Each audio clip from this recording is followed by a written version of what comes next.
Shalom saudaraku, kembali lagi berjumpa di We Talk No I But We Let's Talk Together dengan saya Pastor Wigan Sugani dan Pastor Ruli Simorangkir. Halo. Yes, Bang, hari ini kita punya tema singkat padat jelas, tapi tema ini akan menusuk-nusuk pastinya ya. Kita mau bicara tentang integrity atau integritas. Ya. Satu kata pendek tapi maknanya sangat dalam ini. Ngejalaninnya ruwet. Sangat ruwet. Tantangan banget ya. Nah, makanya kita tidak cuma bicara berdua, kita ditemani seorang sahabat yang udah sering pelayanan bareng. Ya, kita udah pernah ngobrol juga dan pastinya beliau hamba Tuhan yang berintegritas. Asik. Oke, thank you Pastor Bro Dieter Nicholas. Shalom juga buat Ko Wigan dan Bang Ruli ya. Waduh, ketemu lagi. Thank you Welcome. buat kepercayaannya. Welcome back. Thank you so much sudah menyempatkan waktunya di tengah-tengah kemacetan ibu kota ya. Siap. Luar biasa sekali. Oke, saudaraku, sebelum kita mau ngobrol-ngobrol tentang integritas, saya mau menyapa dulu ya untuk setiap saudara yang menyaksikan secara live di YouTube maupun secara tunda di MNC Live Channel.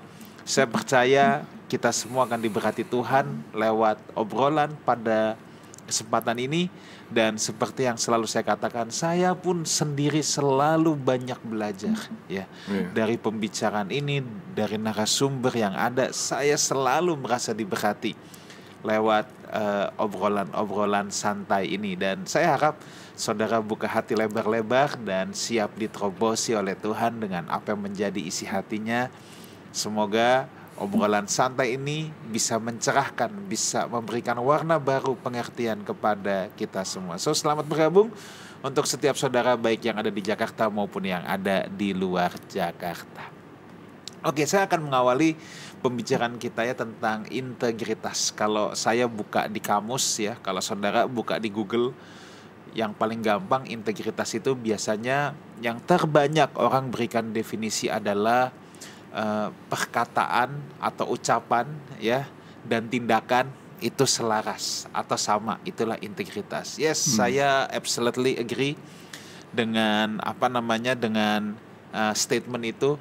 Bahkan Bang, selalu saya bilang gini loh Bang, bahwa jadi pengkhotbah itu yang paling sulit itu bukan saat khotbahnya. Sederhana itu ya malahan. Kalau saat khotbahnya mah orang yang pintar ngomong mah bisa, tukang jual obat di pinggir jalan juga jago ngomong. Tapi selalu yang paling ruwet itu kan adalah kalau kita mau belajar untuk mengkhotbahkan apa yang kita hidupi dan menghidupi apa yang kita khotbahkan. Itu kan menjadi maaf saudara, itu kan menjadi hal yang sangat rumit sekali ya. Ya, dan itu adalah bagian dari integritas. Nah, saudaraku, saya sendiri memberikan definisi integritas seperti ini. Sebuah sistem nilai kebenaran yang kita bangun dalam diri kita sendiri, kita percayai, kita yakini, dan kita hidupi. Itu adalah integritas ya. Kenapa saya mulai dari sistem nilai? Sebab saya percaya gini ya. Sebenarnya manusia itu bertindak ya. Ini pada dasarnya, pada normalnya ya. Manusia itu bertindak berdasarkan nilai-nilai yang dia percayai dalam hidupnya ya. Berdasarkan nilai-nilai yang dia percayai. Ketika kita melenceng dari nilai yang kita percayai ya, saya percaya ada, dalam tanda petik, ada polisi dalam hati kita ya. Polisi itu namanya hati nurani saudara ya.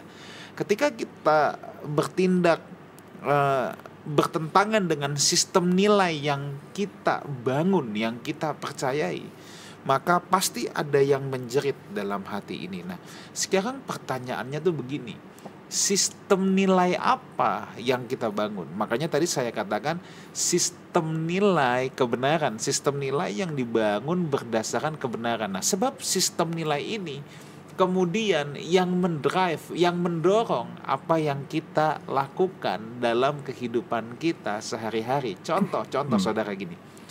Kalau kita punya sistem nilai adalah membagi hidup kita, menolong orang lain, maka kita akan selalu didrive untuk membagikan hidup kita juga untuk orang lain. Nah, kalau sistem nilai ini tidak dibangun, kita akan lebih sulit untuk melakukan hal itu. Nah, tetapi persoalannya ada yang berhasil membangun sistem nilai. Ini kalau kata-kata gampangnya mungkin dia senang dengar khotbah ya, pengetahuan Alkitabnya banyak, kurangnya cuma satu ya, kurang melakukannya ya. Hafalnya banyak ya, Ya, hafalnya ngertinya banyak.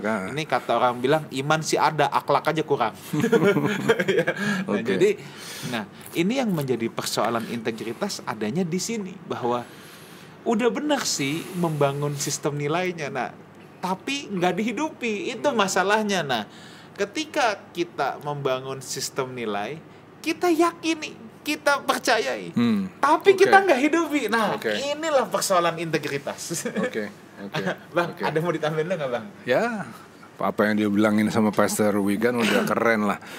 Kalau dengerin tadi apa yang Pastor bicara, saya jadi ngeliatin kain ya. Kain ini nih. Kain ini kan sebenarnya dibangun dalam suatu jaringan benang. Iya. Benang kecil-kecil yang gampang banget diputusin sebetulnya, tapi terus dirajut, dibikin rapet, akhirnya jadi suatu sistem nilai, jadi kain. Iya.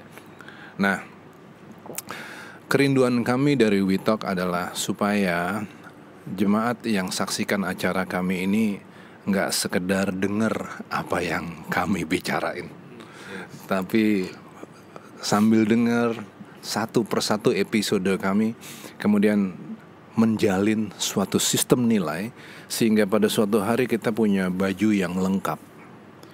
Nah, itulah yang terjadi juga pada Nabi Samuel. Suatu hari waktu Nabi Samuel ini udah tua, di hadapan seluruh Israel, di dalam 1 Samuel 12, Samuel mau minta diri dari bangsa itu. Tapi ingat bahwa Nabi Samuel ini punya pengertian, dia punya banyak pengertian terhadap firman Tuhan yang dijalin dalam hidupnya. Satu persatu dijalin dalam hidupnya, ngebentuk siapa dirinya kan. Nah, ketika dia mau minta diri, dia mau pamit dari bangsa itu, Samuel bilang begini loh, "Di sini aku berdiri, berikanlah kesaksian menentang aku di hadapan Tuhan dan di hadapan orang yang diurapinya." Dia bilang, "Lembu siapakah yang telah kuambil? Keledai siapakah yang telah kuambil? Siapa yang telah kuperas? Siapa yang telah kuperlakukan dengan kekerasan? Dari tangan siapakah telah kuterima sogok sehingga aku harus tutup mata? Aku akan mengembalikannya kepadamu." Waduh. Ketika seseorang membangun sistem nilai, dan kemudian dari sistem nilai itu dia menjadi hidup dalam suatu integritas, ketika dia harus mempertanggungjawabkannya, dia bisa berdiri di depan banyak orang dan dia bisa bilang, "Ayo, apa yang harus kupertanggungjawabkan?" Dan orang Yahudi kan ada anekdotnya. Katanya orang Yahudi itu telitinya setengah mati. Telitinya setengah mati. Suatu hari ada orang Yahudi mau meninggal. Dia napas sudah satu-satu gitu. Mesin-mesin udah tinggal nit gitu kan. Dia panggil anaknya satu-satu. "Yonatan, ada Pak, aku di sini Pak. Yoas, kamu ada di sini?" "Ada." "David, ada di sini?" "Ada Pak." Dia marah loh. Dia bilang, "Siapa yang jaga toko?" Orang yang begitu teliti kan. Tapi ketika Nabi Samuel bertanya kepada orang-orang yang teliti ini, mereka bilang, "Engkau tidak memeras kami, dan engkau tidak memperlakukan kami dengan kekerasan, dan engkau tidak menerima apa-apa dari tangan siapapun." Nah, itu integritas. Kita obrolin. Bang, saya tuh Ayo. sebelum kita ke Pastor Dito, saya tuh tertarik loh Bang dengan kisah Samuel itu. Ya. Ketika Samuel berkata, "Siapakah di antara kalian yang gitu kan, yang kuperas, yang kuapa?" Dan ini dikatakan di hadapan seluruh rakyat. Ya. Buat saya ini adalah statement of integrity. Yes. Hanya orang yang berintegritas yang berani dalam tanda petik ditelanjangi. Yes. Karena memang gak ada yang disembunyikan. Ya. Kalau orang tidak berintegritas atau banyak bohongnya, pasti selalu berusaha mau ngumpet sana ngumpet sini. Kalau perlu jangan semuanya saling dikonfrontir, karena nanti ketahuan bohongnya kan. Ya. Jadi bangunan hidupnya itu seperti kain yang rapat disusun dari satu kebenaran yang lain, dari satu sikap benar kepada sikap benar yang lain. Nggak ada bolongnya. nggak ada bolongnya, rapat banget gitu. Jadi kalau ada bolongnya gimana ya? Kalau ada bolongnya, mari aku akan bertanggung jawab. Ya lu bolongnya banyak bro. Coba Kelar. kalau apa Kelar. Samuel pernah nipu beberapa orang gitu. Di antara orang yang begitu cerdik lagi ya. Tidak berani dia ngomong gitu. Cerdik udah Kan gitu. ada yang angkat tangan langsung. Lu nipu. Iya udah kelar loh. Kelar kan. Malu banget. Nah ini sebelum kita teruskan, Pastor Dieter dulu nih, coba mau kasih insight Ah, apa? ayo. Waduh, ini denger apa Kowigan sama Bang Ruli nih aku terkesima nih. Kok gitu sih? Waduh, ya memang hidup dalam integritas itu nggak mudah ya, apalagi kalau tadi Kowigan menyinggung sedikit tentang pengkhotbah. Benar nggak? Karena memang integritas itu adalah khotbah yang hidup. Iya kan? Oke. Karena ya itulah khotbah yang hidup adalah khotbah yang penuh dengan integritas dan di situ ada kuasanya pasti. Iya.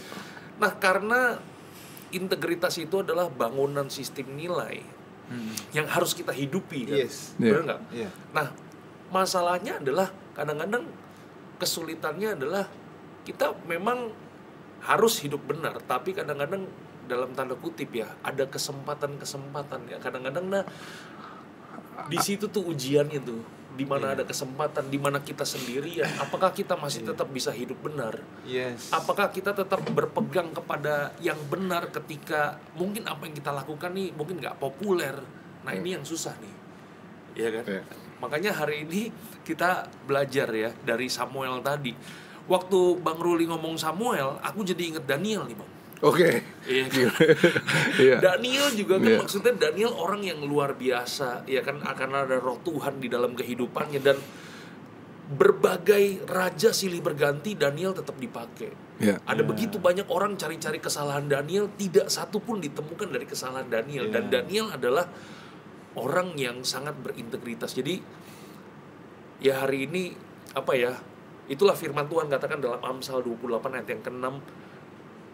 Lebih baik orang miskin yang bersih kelakuannya daripada orang yang berliku-liku jalannya sekalipun ia kaya.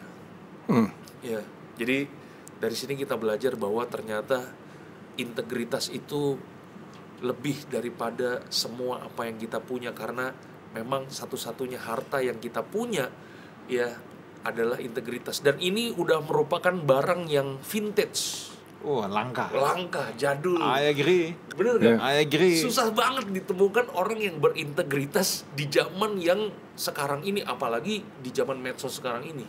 Ya kan, sekarang kan banyak ya Bapak Ibu Saudaraku terkasih dalam Tuhan, detektif netizen ini kan yang begitu luar biasa. Ya kan, lewat YouTube, lewat TikTok bisa bermunculan itu. Jadi ya kalau kita tidak menjaga kehidupan kita tidak membangun kehidupan kita dengan benar, wah orang pasti akan menemukan celah kehidupan kita. Makanya benar-benar kita harus membangun kehidupan kita sama seperti Kain tadi ya, benar-benar menjadi pribadi yang kuat. Ya kan, Kain satu gampang untuk diputuskan.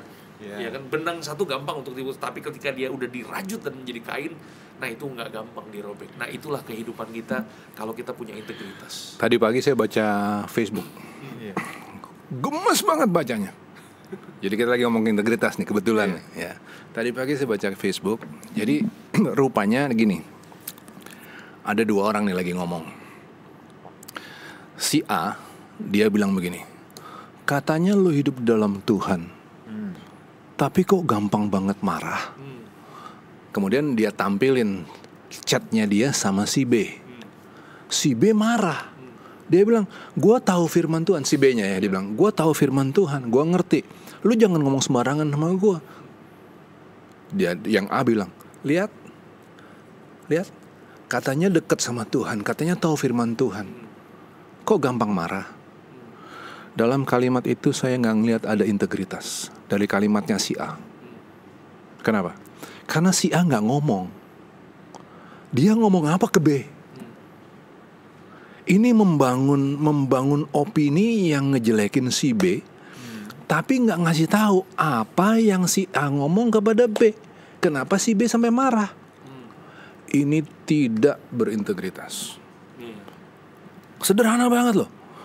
Medsos itu jadi sarana kita untuk nunjukin seolah-olah kita benar. Tapi ketika kita motong omongan sama orang lain, kita potong di tengah-tengah, itu tidak berintegritas. Sambil ngerusak orang lain. Itu kan yang terjadi sama medsos kan? Ada pengalaman lain nggak? Banyak banget kan? Bener. Jadi ya karena ya kita perlu berhati-hati ya. Maksudnya makanya kenapa kita perlu terus membangun kehidupan kita tuh di atas dasar kebenaran yang hidup. Iya. Karena di zaman sekarang ini Kak, waduh ada begitu banyak orang yang jatuh karena medsos. Iya. Karena ada begitu banyak orang yang menyelidiki hidupnya. Apalagi kalau kita jadi hamba Tuhan, jadi pengkhotbah, ada begitu banyak orang ngeliatin kehidupan kita. Dan ketika ada begitu banyak orang ngeliatin kehidupan kita, pasti akan ada orang yang melihat celah kehidupan kita. Tapi memang gini sih, bro, kalau menjadi pelayan Tuhan ya, menurut saya kita memang suka nggak suka kita jadi ikan dalam akuarium sih yang ditonton. Nah jadi ini ketika kita tidak memiliki integritas, maka rentan banget. Nah kalau kita bicara sosmed ya dari sisi yang lain ya, sosmed itu kan memang tempat paling asik orang pakai topeng. Paling asik. Aku ingat Bang ya, dulu aku punya temen nih Bang, aku kenal gitu. Orang ini dalam kehidupan kesehariannya, pokoknya dia seorang yang agak minderan, temannya sedikit, jarang ngomong. Tapi begitu ada sosmed, dulu sosmed kita tuh masih bilangnya dunia maya, dunia maya. Awal-awal, mulai. Padahal Susi di situ kan, bukan cuma Maya. Nah, dulu kan waktu sebelum ada Facebook, Friendster dulu ya.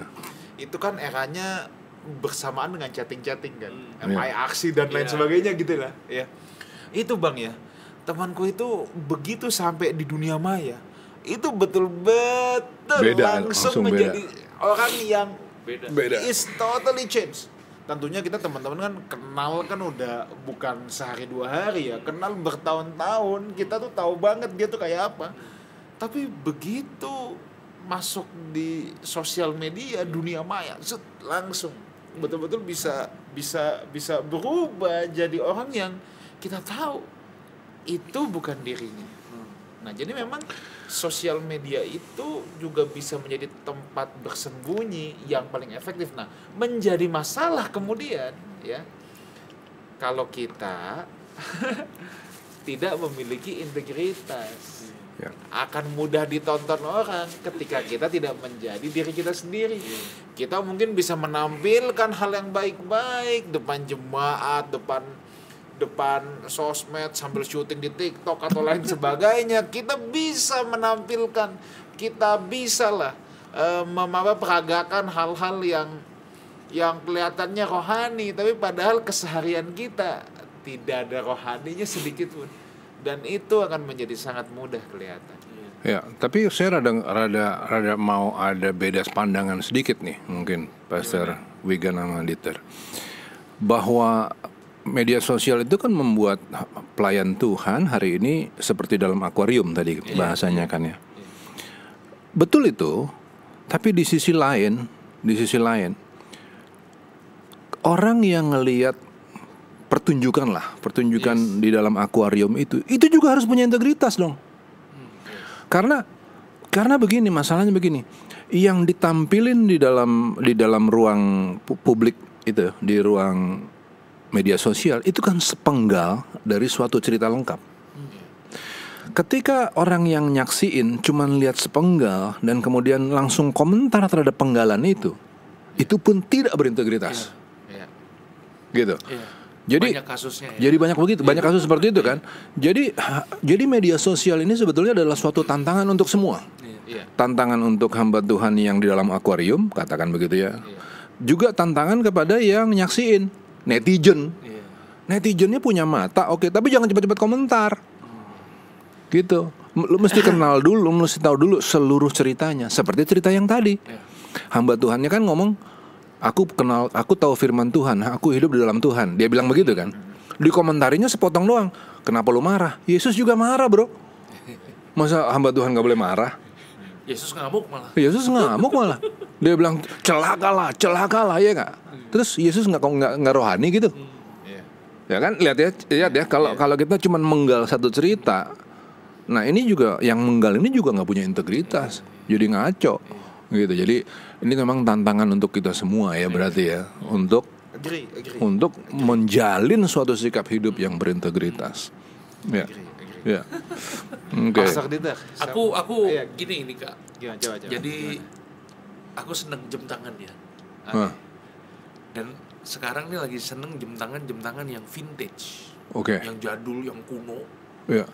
Gitu ya. Jadi waktu pertama kali aku mempelajari jam tangan vintage ini, yang luar biasa menurutku adalah ini jam tangan kan udah jadul, udah banyak lecetnya, kacanya juga udah mulai banyak lecetnya, kulitnya burem-burem kali ya, udah burem-burem, udah vintage banget lah, udah jadul gitu. Tapi yang luar biasa, semakin tua,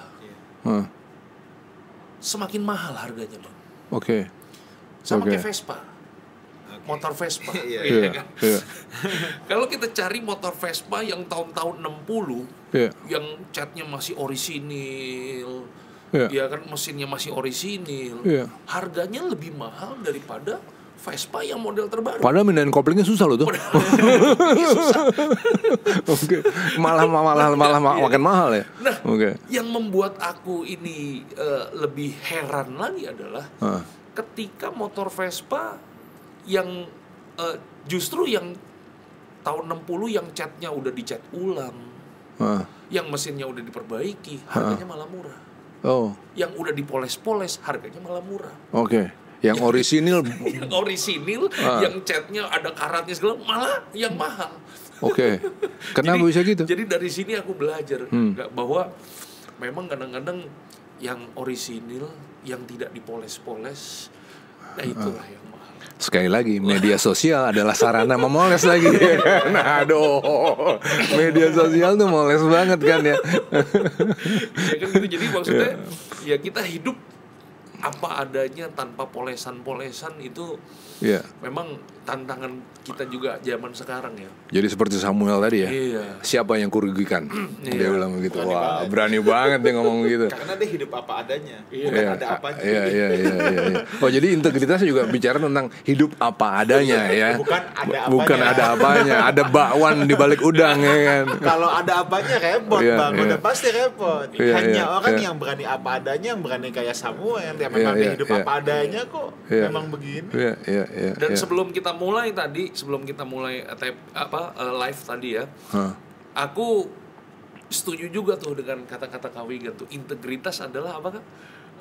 Kejujuran plus ketulusan. Jadi tadi kita kan diskusi, apa bedanya ya? Kejujuran dengan integritas. Dalam integritas memang pasti ada unsur kejujuran. Lalu abang tadi kan sempat bilang, kalau dengan ketulusan, ya inilah orang bisa jujur loh, tapi belum tentu tulus. Ya kan? Itu tidak berintegritas. Jujur tapi nggak tulus kan nggak integritas kan? Belum sampai level integritas. Kalau integritas menurut saya itu perpaduannya tuh, mixingnya tuh. Ada jujurnya, ada tulusnya. Nah, jadi aku ingat kisah di Kejadian 20 Abraham sama Abimelek. Iya kan? Abimelek naksir sama Sarah. Abraham takut nih, udah bisikin Sarah. Udah ntar kalau ditanya bilang aja kita saudara. Abraham juga ditanya, ini siapa? Saudara. Lalu kan Sarah mau diambil. Malam-malam Tuhan mau bunuh dia. Nah itu ayat yang ke-6 nih. Aku kasih baca ayat yang ke-6 aja.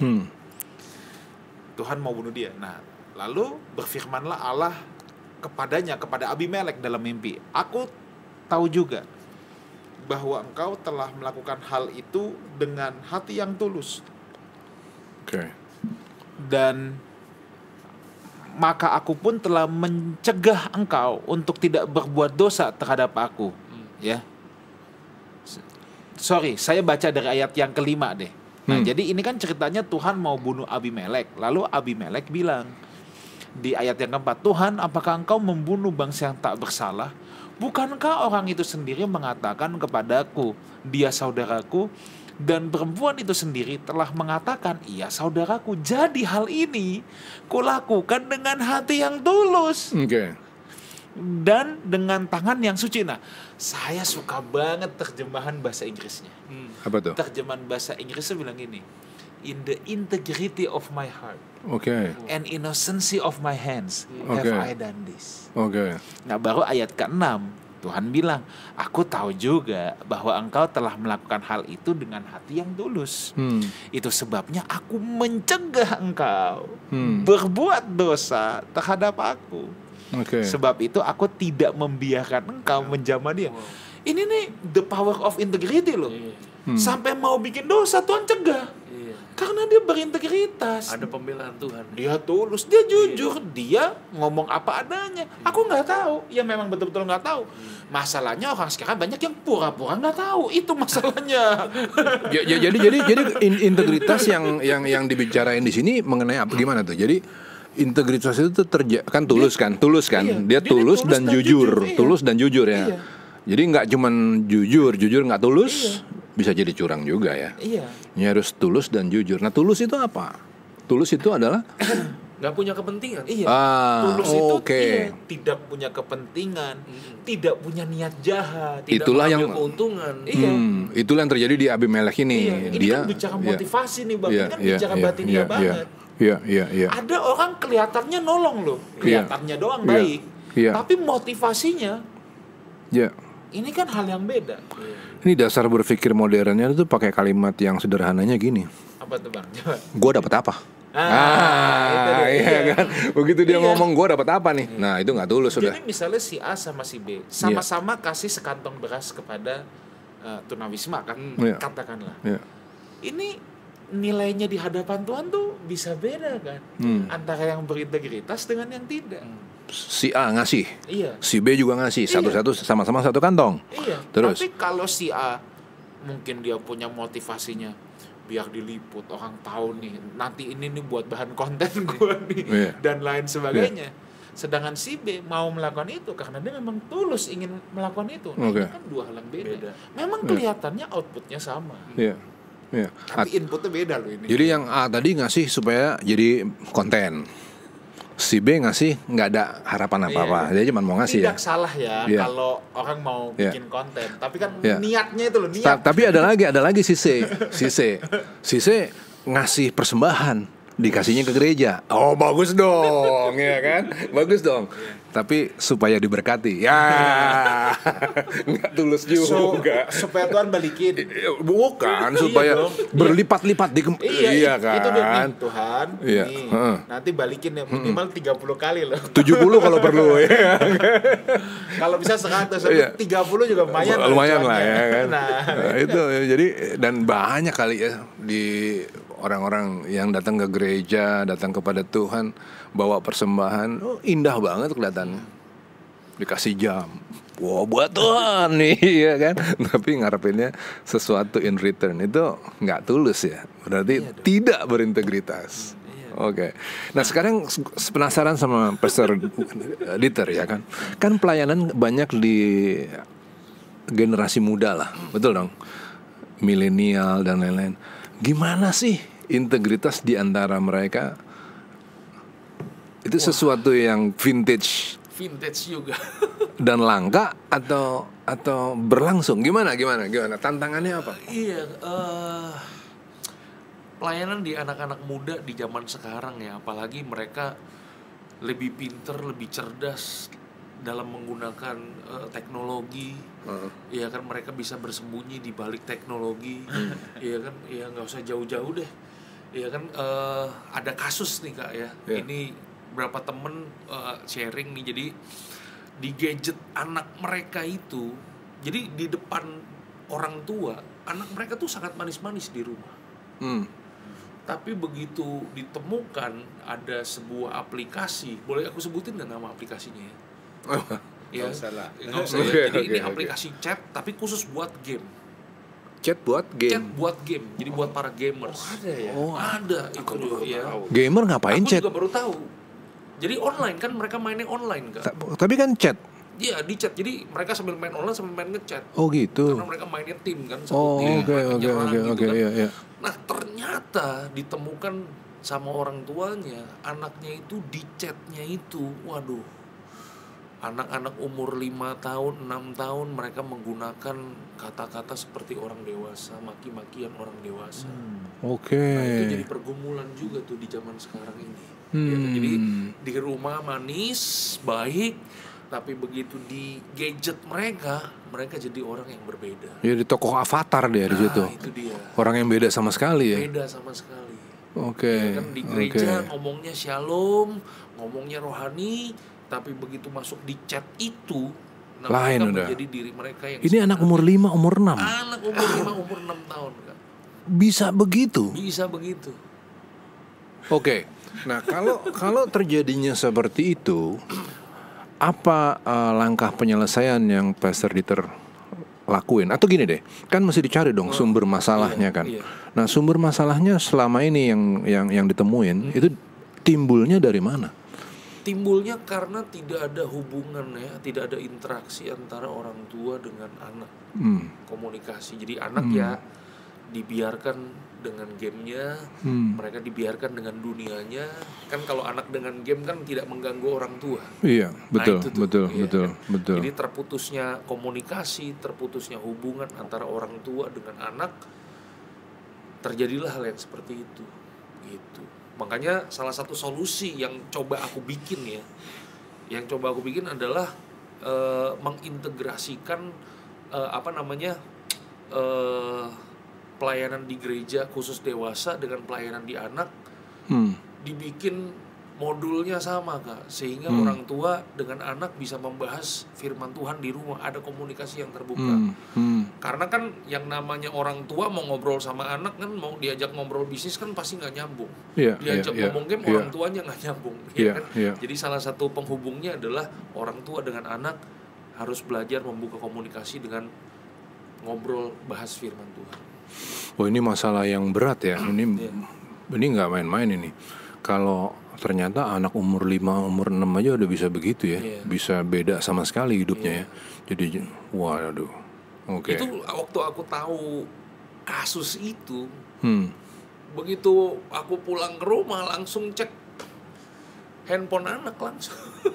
Ada aplikasi ini nggak? Kalau ada aplikasi ini, ya kan kita mau lihat isinya apa, karena mengerikan sekali. Jadi sebetulnya berangkat permasalahan ini dari sikap-sikap permisif sebetulnya. Salah satu masalahnya ya. Permisif itu dalam arti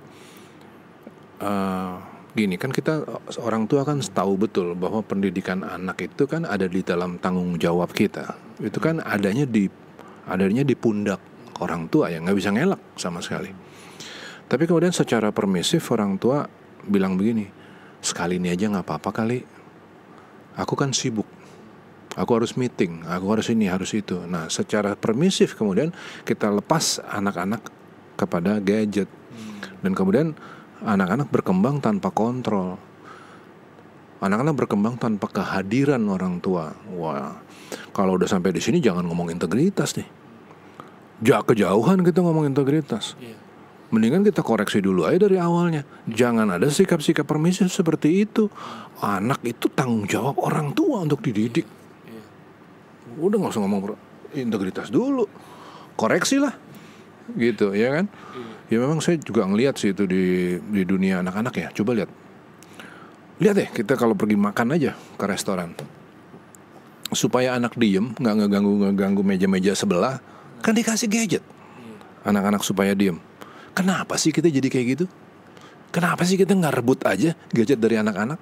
Kalau dia guling-guling ya kita marahin anaknya. Tapi dengan dimarahin kan anak tahu orang tua hadir, orang tua in control. Jangan begitu ya gak? Sampai seperti itu ya. Umur 5, umur 6 ya. Umur 5, kelas 5, kelas 6. Oh, kelas 5, kelas 6. Wow.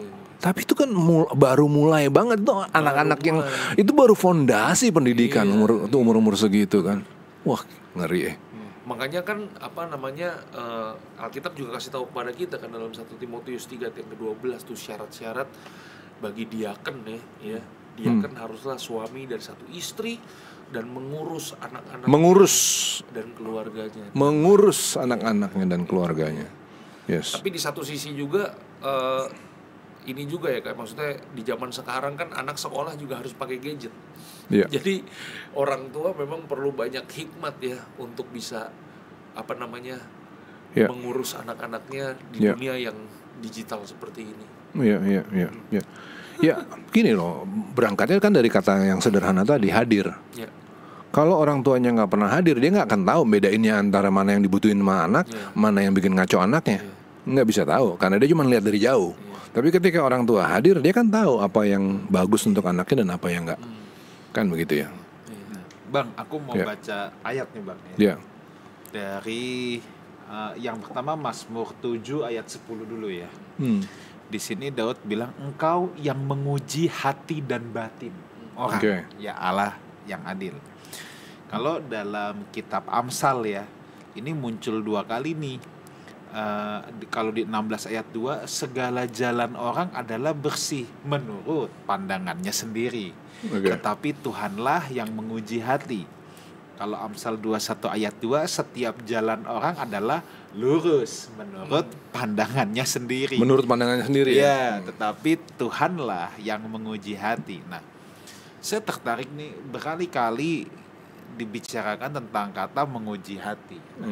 Selalu ketika saya Bang membaca kata menguji hati ini, Pastor Dieter, selalu saya tertumbuk pada kata ini, ujian integritas. Nah, dan saya percaya bahwa dalam semua profesi, dalam semua pekerjaan, kita itu pasti memiliki ujian integritasnya masing-masing. Satu kali ada jemaat, kebetulan dia bergerak di bidang entertainment. Ya, jadi kayak kayak seleb gitu.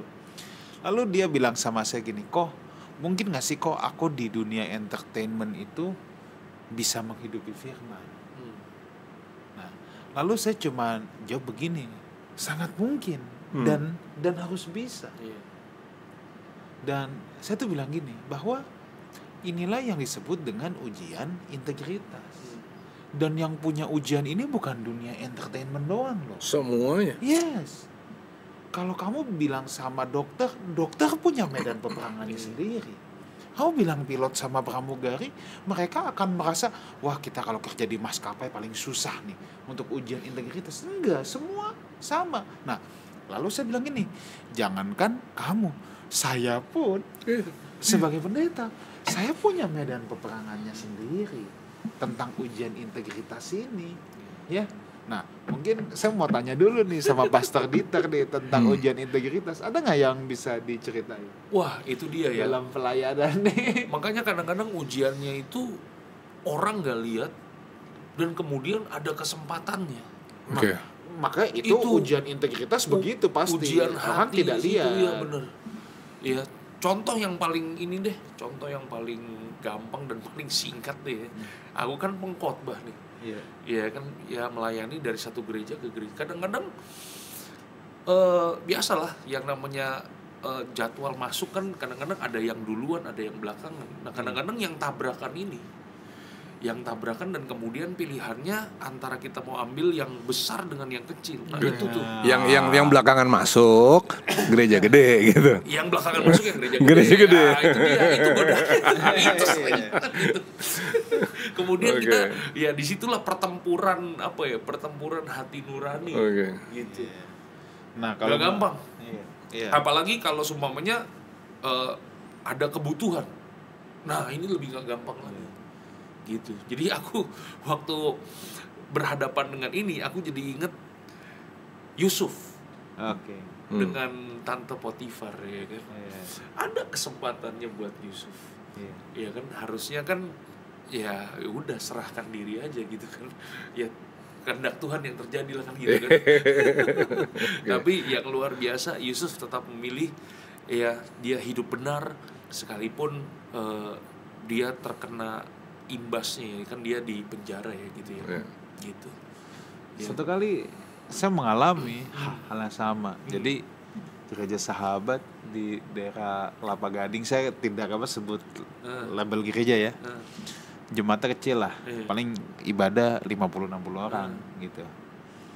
Nah, dia udah, saya udah janji sama dia dari 1 tahun sebelumnya. Tiba-tiba 2 minggu atau 3 minggu lah, saya lupa, menjelang jadwal itu gereja gede masuk. Saya nggak tahu, pasti itu pengkhotbah utamanya ada masalah pasti, kan cuma 2-3 minggu di muka. Saya udah biasa khotbah di situ. Tiba-tiba dia telepon saya, "Pastor, bisa nggak pelayanan?" Waduh, satu jaraknya jauh, 2 jamnya udah tidak memungkinkan. Ya, kalau saya ambil ini, saya mesti cancel ini nih, teman saya ini. Lalu saya bilang sama dia, "Gini deh, saya bisa ambil sorenya aja." Lalu dia bilang, "Oh nggak bisa, mau ambil 3." Langsung semua ya. Mau bohongan, tidak bisa dipecah-pecah. Sorry, untuk persembahan kasih ini kali 30. Ini kalau saya korbankan yang kecil, ambil ini, apa yang saya dapat dari yang kecil ini kali 30 pasti. Fix kali 30. Ya. Jauh bener ya. Sesuai itu. Iya. 30 kali lipat. Iya. Tapi justru disinilah yang saya katakan bahwa inilah ujian integritas. Saya tahu ini adalah ujian integritas. Betul. Dan saya harus memilih apa yang Tuhan inginkan. Lalu saya tolak gitu. Nah, sementara saya punya lah banyak teman-teman hamba Tuhan ya, dan kadang-kala saya kalau dulu kan saya belum pengembalaan juga khotbah kemana-mana. Banyak gembala yang ngadu sama saya, bilang iya jadwal kita tiba-tiba di cancel, bilangnya apa? Kita lihat dia ada di gereja mana gitu. Apalagi sekarang ada medsosnya kan, ada YouTube-nya pasti. Itu dia. Terus biasa yang main cancel gitu bilang saya, "Iya bro, ini kita ini bukannya apa, ini nih demi efektivitas." Sedap. Kalau aku pilih sini, ini orang yang mendengar kebenaran lebih banyak. Memang benar tadi kata Amsal. Loh iya dong, benar loh Amsal bilang. Iya kan, setiap jalan adalah lurus menurut pandangan sendiri. Iya kan, segala jalan orang adalah bersih menurut pandangannya sendiri. Ini nih kalau buat saya hal-hal begini ujian integritas.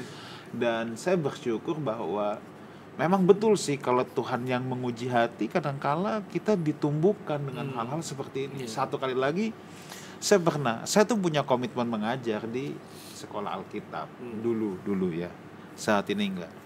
Dimana kalau di sekolah Alkitab, saya tuh dulu pastor leader, saya kuliah S2 itu dapat beasiswa. Jadi saya punya janji lah sama Tuhan. Kalau saya mengajar di sekolah Alkitab manapun, saya tidak ambil honor. Saya full pengabdian. Kalau diundang mengajar di sekolah Alkitab, saya tidak pernah ambil honor. Jadi ini udah gratis ya. Terus tiba-tiba di hari di mana saya mengajar, saya biasa ambil tuh sistem yang block teaching. Oh iya. Gitu langsung ya. selesai ya. Iya, karena saya juga agak sulit dengan waktu gitu loh. Biasa saya juga dulu kalau di satu sekolah Alkitab, saya kalau mau saya kasih 1 hari buat sekolah itu deh. Saya tuh nggak mau diacak gitu loh. Sampai 1 minggu 2-3 kali mesti datang ke sekolah buat ngajar berapa jam gitu loh. Nah singkat cerita, di hari saya mengajar itu udah mana sistem block teaching lagi. Ada gereja besar lah dari luar kota minta isi. Yang ini ribuan nih, acara di tengah minggu aja bisa ribuan. Tapi saya punya komitmen mengajar. Saya tolak kalau yang itu. Nah, saya sama gini-ginian asli. Untuk saya tahu ketika hal-hal seperti ini datang, itu adalah ujian-ujian integritas yang Tuhan izinkan dalam hidup kita. Mana saya udah tolak itu, mau ngajar nih, saya datang ke kampus, kelasnya ditiadakan. Ya, dan lain hal itu ya udah. Kita jangan bahas di sini. Tapi intinya kelasnya ditiadakan. Jujur, saya tuh sempat dongkol juga. Buset dah, gue bela-belain. Dikasih tahu kayak gitu ya. Iya, saya bela-belain loh. Tapi itulah ujian integritas ya. Iya. Tetapi saya tidak menyesal untuk apa saya memilih bahwa saya ada pada komitmen integritas itu. Iya. Ya, bahwa ya itulah Tuhan yang menguji hati. Betul. Ya, dan melalui itu juga dari zaman saya itu saya tidak pernah kekurangan pelayanan. Amin. Iya. Itu juga yang aku yakin itu, Kak. Iya. Iya, jadi maksudnya adalah aku mengerti dalam perjalanan pelayananku ketika ada pencobaan-pencobaan yang tadi aku bilang tuh ya, itu kan kayak ujian dan pencobaan gitu kan. Iya. Dan kemudian kita tetap straight to the point bahwa kita tetap pelayanan di tempat yang pertama yang udah masuk duluan. Tetap nanti pasti akan ada lagi. Iya. Pelayanan tuh nggak pernah habis. Iya, Ya, iya. tapi pelayanan akan stop, pelayanan akan habis ketika orang tahu kita tidak berintegritas. Yes, yes. Itu dia. Itu tadi kan integritas di dalam pelayanan. Ya. Oke. Wah, ini seru nih, ini mau masuk Ya, yang tadi. yang saya gemes kalau ngomong soal integritas. Udah deh, nggak usah jauh-jauh. Di jalanan. Di jalanan, coba deh liatin deh. Orang ya dari gereja pulang gitu ya kan ya. Mungkin ada yang naik motor. Bisa jalan lawan arah. Sambil ngomong, sambil mungkin dalam hati nyanyi lagu rohani, tapi lu salah jalan, salah arah. Harusnya muter di mana, nggak boleh muter. Coba. Belum lagi nanti kalau di rumah, apakah kita jadi contoh buat pembantu? Ngomong integritas tinggi banget. Iya. Betul. Ya kan? Ini tadi Pastor Wigan udah ngasih contoh yang baik. Semangat, Pastor Dieter juga udah ngasih semangat yang baik. Bahwa di dalam pelayanan pun ada tantangan-tantangan seperti itu. Tapi bawa itu ke rumah dong. Yes. Bawa itu ke jalanan dong. Jangan sembarang-sembarang kita jalan. Ada aturan. Nah, Bang, aku Ya kan? mau cerita lagi nih tentang integritas ini hubungannya dengan sistem nilai dan dengan ujian. Jadi dulu ada satu masalah waktu saya baru pulang dari Australia. Saya kan sempat jual-jual properti di luar. Jadi ada satu developer nih, ya, dia siap kasih $50,000 ekstra, setengah miliar ekstra. Untuk Kalau saya mau jualin barang itu. Join sama dia gitu, jualin barangnya dia. Iya, jualin barangnya dia. Kan saya jualin dari mana-mana. Oke. Tetapi saya tahu persis, menurut saya, menurut penilaian saya, dan tentunya saya punya banyak teman developer lain yang bule-bule itu juga udah bilang, gila deh kalau jual barang kemahalan banget, overpriced lah. Oke. Dan menurut nurani saya, ini memang overpriced. Oke.